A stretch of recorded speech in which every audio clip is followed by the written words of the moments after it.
ज्याला एक हात नाही, पाय नाही, डोळा नाही, त्यांची वेदना त्यांनाच माहीत असतात.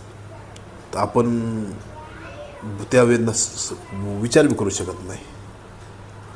मग जर असे वेदनाच्या लोकांना जर सरकारी कर्मचारी, अधिकारी हे जर विचार करीत नसताना या लोकांचे, तर किती दुर्दैव आहे हे. गेली 5-6 वर्षापासून पाटोदा पंचायत समिती असेल, नगरपंचायत असेल, यांनी दिव्यांग व्यक्तींच्या हक्काचा 5% निधी त्यांना दिलेला नाही. ही एक खेदजनक बाब आहे. मी वारंवार त्यांना विनंती अर्ज करतो. ते अर्ज केराच्या टोपलीत टाकतात, त्याचं उत्तर पण देत नाहीत.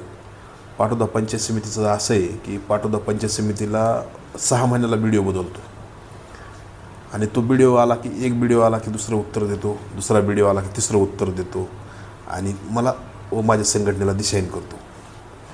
हे बरोबर नाही. हे किती दिवस लोकांनी, आम्ही काय येडेत का, आम्हाला कळत नाही असं तुम्हाला वाटतं का?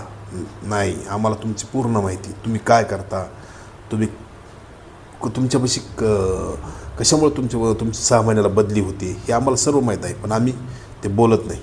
आम्हाला देणं घेणं नाही. आम्हाला आमच्या हक्कासाठी लढायचं आहे. आमचा हक्क आम्हाला पाहिजे, म्हणून आम्ही तुमच्यापाशी येतो आणि तो तुम्ही दिला पाहिजे. आता जागतिक अपंग दिन आहे 3 डिसेंबरला. त्या अगोदर